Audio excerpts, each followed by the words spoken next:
political prisoners now! Just to give a few background facts on the imprisonment of Palestinians and why we're here today. There are over 4,600 Palestinians today in Israeli occupation jails. 1 out of every 4 Palestinians and 40% of Palestinian men from the West Bank have spent time in Israeli detention. Every Palestinian family has been touched by mass imprisonment. A father, a mother, a son, a daughter, a brother, a sister, a cousin, an uncle, or many of the above have spent time in the jails of the Israeli occupation.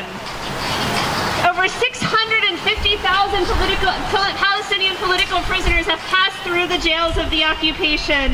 And today there are 4,600. 3/4 of them are on hunger strike demanding their freedom. And Palestinian political prisoners represent all sectors of society, women and men, children and elderly. There are over 180 child prisoners inside Israeli jails held alongside adults and imprisoned for the crime of participating in demonstrations. There are over 2,500 military regulations that govern life in the West Bank, and they can be changed at the whim of a military commander on any day, taking people's lives away, disrupting people's communities and families, and sending people to jail for 6 months, a year, 3 years, 5 years, life, 30 years. There are 27 members of the Palestinian Legislative Council in prison, Palestinian national leaders like Ahmed Sadat, the General Secretary of the Popular Front for the Liberation of Palestine, Marwan Barghouti, a Fatah leader and a member of the Central Committee of Fatah, Aziz Dweik, the Secretary of the Palestinian Legislative Council, and a representative of Hamas. Every political sector is in jail. Every sector of society is in jail. And every sector of not only the Palestinian people, but people who care about justice and freedom in the world are today calling for the freedom of Palestinian political prisoners from the jails of the Israeli occupation, just as we call for the freedom of the Palestinian people from the jails of occupation and oppression and apartheid that exist in Palestine, and from the jails and the fences and the borders that have been built around Palestine to keep 7 million Palestinian refugees from returning home. So we're going to bring up our first speaker for today, Zayanis Ormond, who represents the Alliance for People's Health, an organization that works for health justice here and around the world. Thanks, Charlotte. The Alliance for People's Health is pleased to be here today to stand in solidarity with the 4,600 Palestinian political prisoners held in occupation jails. The Alliance for People's Health is a community organization of health workers, students, and community members committed to the struggle for health for all. And we call for an end to the Israeli occupation, an end to the systemic harassment and discrimination of the Palestinian people, and an immediate release of all Palestinian political prisoners. We also call on all health workers and health organizations to recognize the Israeli occupation, the unjust detainment and torture of Palestinian political prisoners, and the Canadian government's complicity as a direct attack on the health of the Palestinian people. Health workers and health organizations cannot be neutral in the face of these attacks on people in their communities. From the many massacres of Palestinian people throughout its history, including the 1982 Sabra and Shatila massacre of a refugee camp, to the recent bombing and targeting of civilian and health facilities in Gaza, Israel has demonstrated its commitment to the complete annihilation of Palestinians and their hopes for themselves and their families. Israel's taking of political prisoners and the abuse and torture inflicted upon them is part of their broader policy of racist harassment and colonization. The political prisoners, we wanted to point out, even though it's not a bomb and it's not a tank and it's not a bulldozer, has much the same effect. It's a bomb in the communities that are affected. It means mothers and sisters and brothers and daughters and cousins and aunts and uncles are ripped out of their families. It means that workers and gardeners and poets and artists are ripped out of their communities. It means leaders are ripped out of their national struggle. So it is a bomb, and it's one that we have to expose as a bomb that has profound health implications, not only for the people who are imprisoned, but also for the communities that are affected. So again, we're proud as a health organization to be here in solidarity with all of the Palestinian political prisoners, and to say, as health workers, as people who care about social justice and human rights, we cannot remain neutral in the face of these colonial policies. Thank you.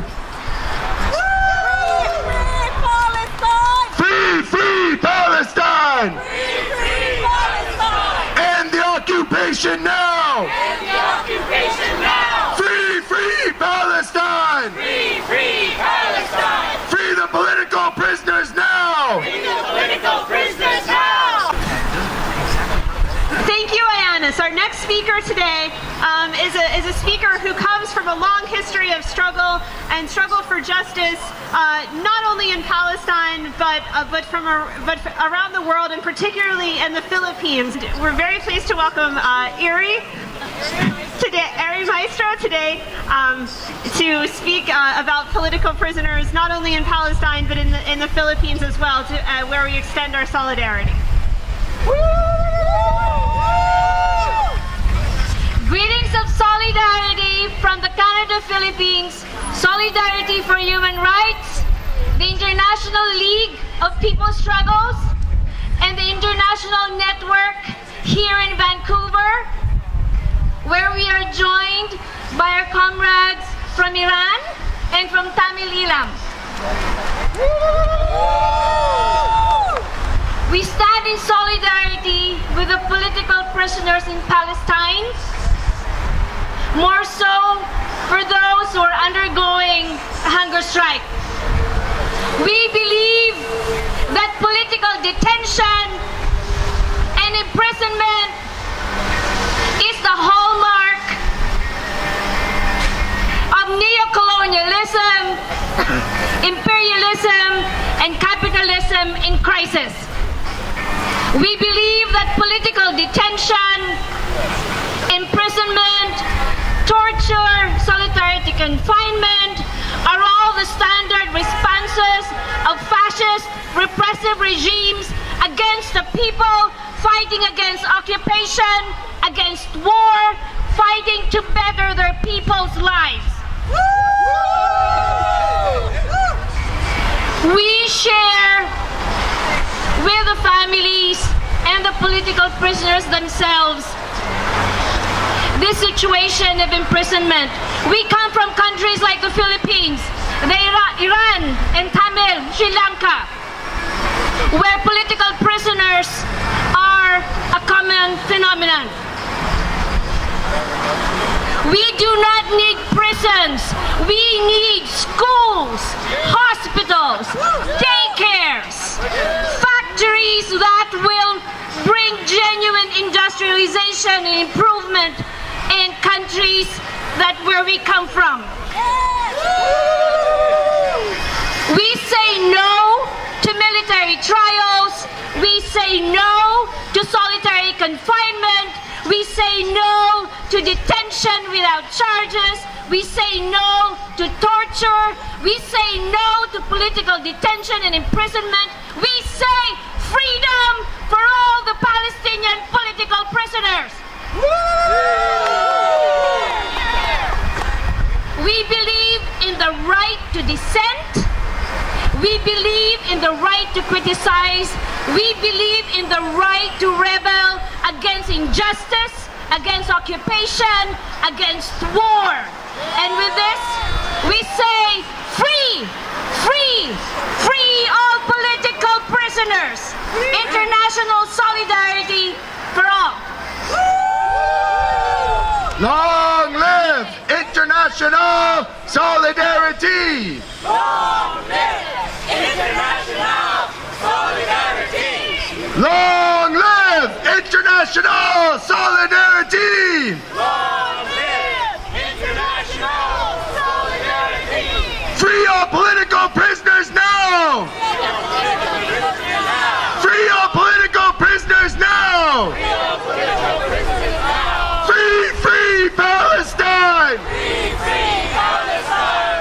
I'd like to invite Tim, speaking on behalf of the Boycott Israeli Apartheid campaign. Thanks, Tim.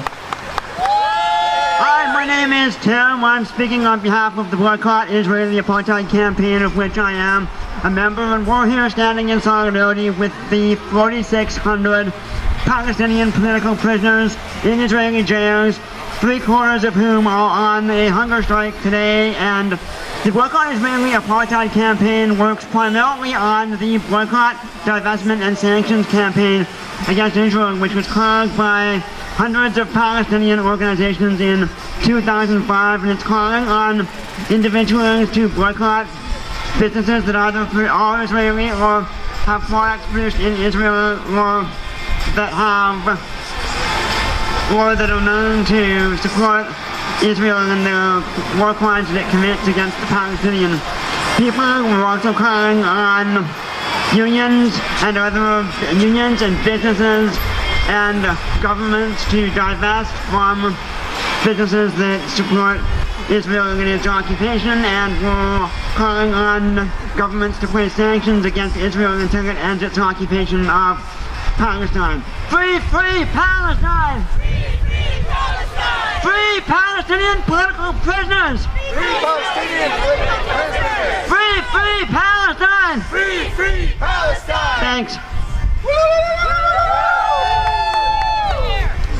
Thank you to everybody for coming out in this drizzly Vancouver evening. I think it's great to be out here and very visible at Hamilton in Georgia and in front of the CBC building for the reasons that Charlotte explained earlier.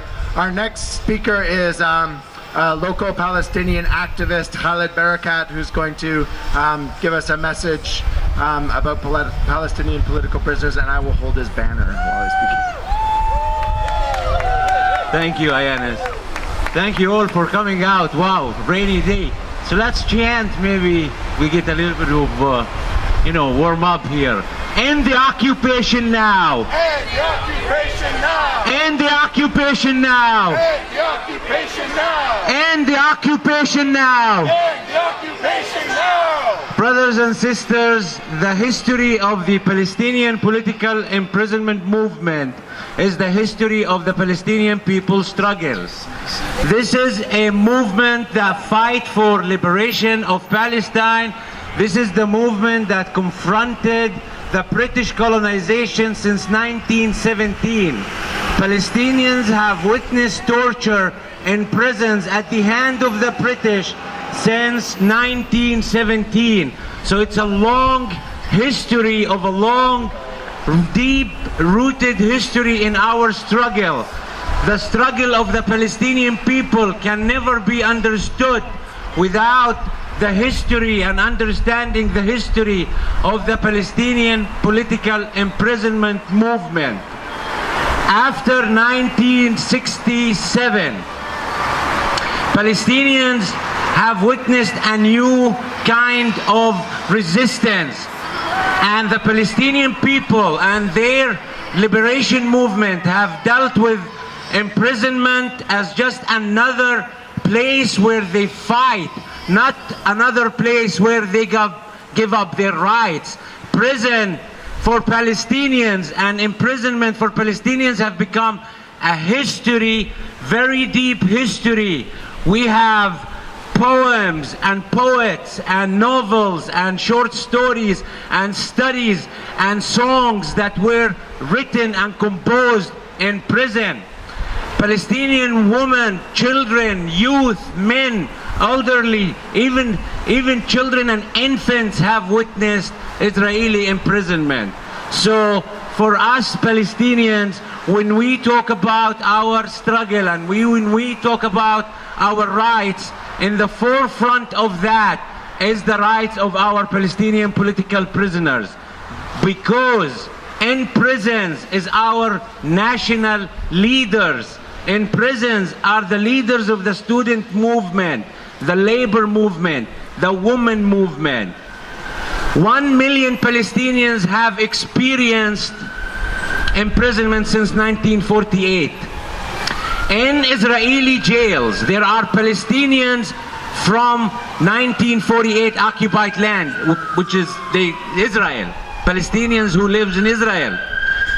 In prisons, there are Palestinians from Gaza, from the West Bank, from Jerusalem, and even from abroad. In Israeli jails, there are Arab prisoners, Egyptians, Jordanians, Lebanese, and Syrians descent prisoners. So this is a very important station on the struggle of the Palestinian people, when thousands of Palestinian prisoners are declaring an open hunger strike in order to get back the rights that the Israelis have stripped them from. In the last 10 years, Israel have been confiscating prisoners' rights left and right. We have 20 Palestinian leaders in isolation cells. And when we say isolation cells, we're talking about a prisoner who spent 23 hours inside a small cell, and they give them only 1 hour for what they call the fora, where you go recreation. We have 320 Palestinian prisoners who are currently going under administrative detention.